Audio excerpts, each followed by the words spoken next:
Hi there! Hillary here for Waterlogged on behalf of Saltwateraquariumdotcom. This episode of Coldwater Curiosities is actually nice and warm today. It's almost 70 degrees, but that doesn't mean that the water's not still chilly. Now, I wore my Fin Studio earrings from P&W Customs' sister company in hopes that I could find some cool shrimp while I was out here. However, I found something even cooler, and that is sand dollars. So grab yourself a snack and a drink, and we're gonna get started here shortly.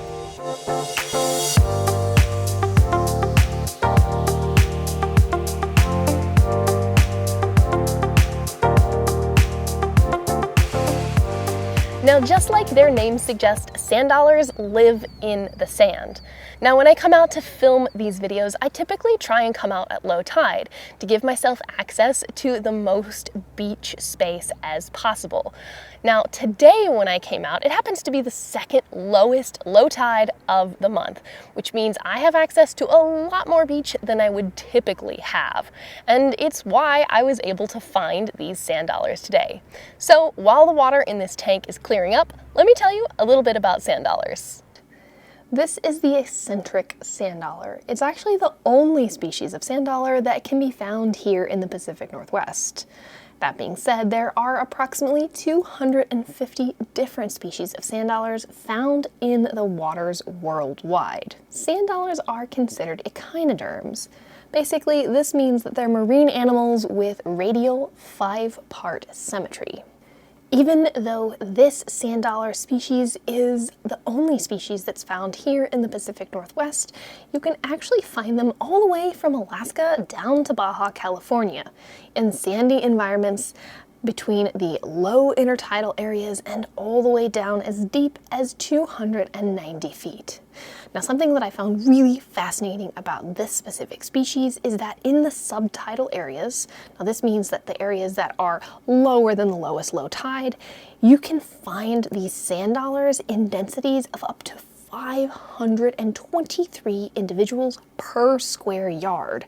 If you've ever seen one of those square card tables, it's the same size as that. Can you imagine finding more than 500 sand dollars in a small space like that? That's quite a few individuals, considering that the diameter of them is only between 3 and 4 inches wide, and they're approximately 1/4 of an inch high or tall.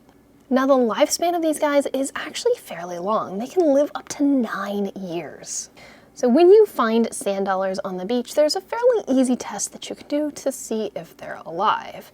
If you look at the color of them and it is a white or an off-white color, there's a good chance that they are dead or at least on their way out. But if you see them and they're a dark brown or a dark purple, that's a pretty good indicator that they are alive and well. Now, their entire body is covered with small spines and tube feet. In looking close, you can see them moving those spines and those tube feet around. It's pretty cool. The top of the sand dollar and the bottom of the sand dollar look 2 different ways. So on the top, you're going to see signs of that 5-part symmetry in the petals that make up the shapes on the top of its shell. So each of those petals has 2 different rows of pores that allow for gas exchange. If you were to flip the sand dollar over on its back, you will find a different sort of symmetry shape. Instead of those petals, you're going to see long food grooves that follow along the same shape as those petals that range from the outside of the shell all the way into the center where its mouth is. Now, along the edge of those food grooves, you will also find the tube feet that help to move the food from the outside of the shell into the center where its mouth is. If you look closely, you might see a small dot or a indentation on the bottom of their shell, and that is the area that they use to excrete waste. I mentioned a second ago that they have both tube feet and spines, but I wanted to give you a little more information on what the uses of each of those are. So their spines are actually used for digging themselves into the sand and for moving themselves around, as well as assisting with feeding and defense, whereas their tube feet are used to help them breathe, to sense the water flow and any sort of organisms that might be moving around them, and to assist in feeding. So sand dollars are detritivores. It might be questionable as to how they do this flat-shaped plate. They're able to use those tube feet and those spines to angle themselves almost upright in the sand. And so as the currents are passing by them, bringing particles and nutrients through and past them, they're able to collect that with those spines and with those tube feet, and they're able to filter feed from the water column itself. Are there any predators for sand dollars? Yes, in fact there are. Several of the predators for sand dollars include sea stars like leather sea stars and sunflower starfish. There's also fish such as bottom feeders like flounders and some of those pufferfish that might prey on them.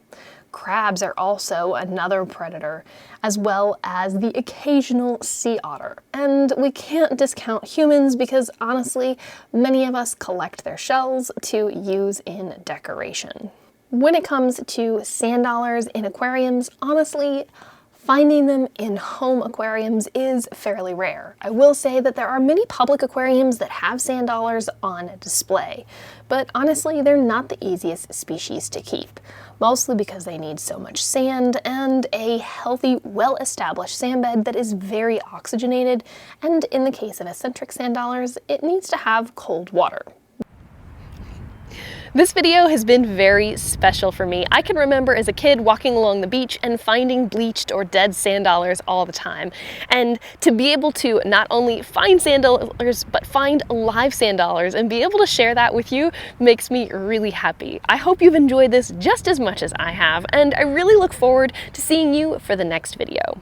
This has been Hillary for WaterLogged on behalf of Saltwateraquarium.com. Thank you so much for watching, and I'll see you next time.